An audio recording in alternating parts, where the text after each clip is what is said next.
Hi guys, welcome to my channel Lush Gardener. I hope you guys are fine and are safe at home. So guys, today we are going to be talking about the crown area care tips post beheading. A lot of you were asking questions regarding what to do with the crown area and how it has to be taken care after beheading. Now guys, remember there are three instances where we behead. One is if you want to multiply succulents faster, we go ahead and behead the succulent.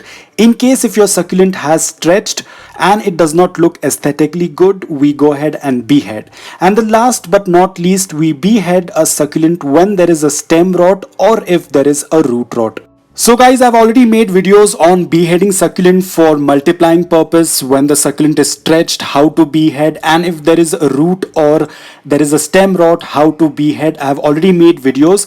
I'll be putting those links up on the right hand side. You can check them out if you have not.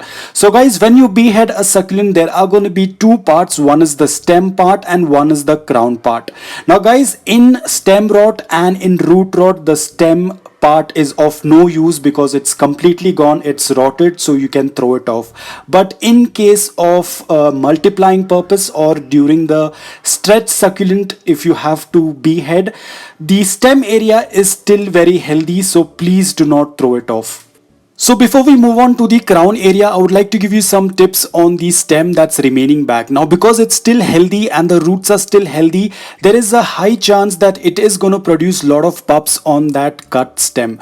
So guys, do not move it out of the pot, leave it as it is. The only thing that you have to do is cover the cut area. Do not let any water or moisture enter into it, otherwise it will start to rot. So once the tip of the stem has dried off, you can see it is going to callus over, and then you'll start seeing that there will be a lot of pups coming on the stem.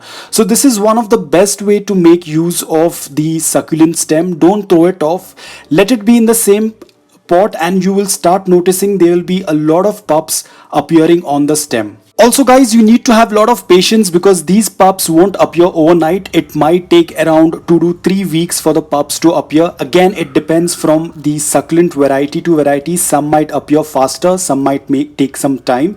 As you can see over here, these were some stem cuttings that I've done earlier just to multiply the succulents, and you can see the amount of pups that have appeared on the stem. Now guys, remember, do not water for at least 2 to 3 days. Let the stem tip callus, then you can water as usual. How you water your succulents, that's how you have to carry out the watering. Now that was being said about healthy stem and roots. In case if you have a succulent that you beheaded because the lower portion, the stem and the roots were rotted, then there is no point of keeping the stem and the roots because they are completely dead. Now in this case, please go ahead and discard the remaining part because otherwise this will invite a lot of mealybugs and other pests. So once you have seen that this has completely gone off, this is completely rotted, it's always better to throw it off. So guys, getting back to the crown area, now we're going to talk about how to take care of the crown area. Now guys, I had beheaded this from the rotting succulent and had kept it to callus. You can see now the wound has healed, but I have still not added it to the soil because I'm waiting for the roots to appear. Now I usually keep my succulents that I have beheaded away from other succulents so that they don't come in contact with water or any kind of moisture.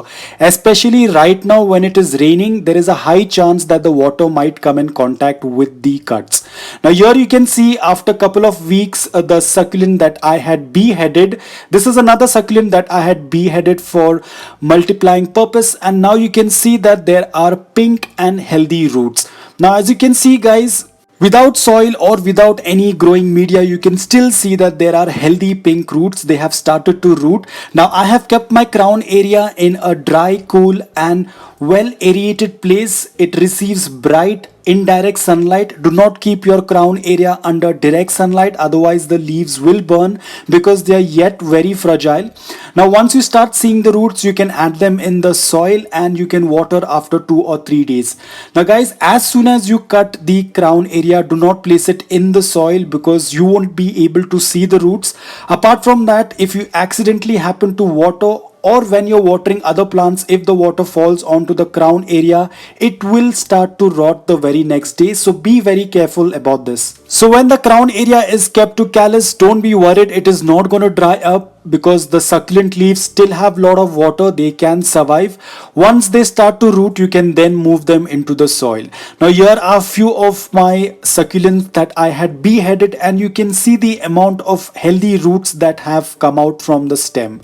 Now after this, I'm gonna go ahead and put them into the soil, but I will not water it for at least 2 or 3 days because again these are new roots, the succulents are gonna get into a new soil.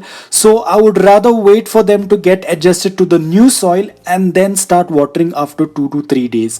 So guys, please don't be worried, this was all about taking care of the crown area after beheading the succulents.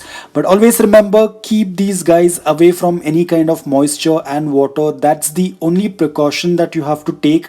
Apart from this, this is the most easiest way to multiply or to take care of stretched succulents. So guys, I hope that this short video on post beheading and how to take care of the crown area post beheading was helpful to you. Now a lot of queries were coming in, so I wanted to make this video and explain in detail. At times it becomes little difficult to understand via text. It's much easier to understand with a visual presentation, so I thought to make a quick video on post beheading. So guys, I hope that this video was helpful. If it was, please consider subscribing to my channel. Until then, take care, stay safe, bye bye.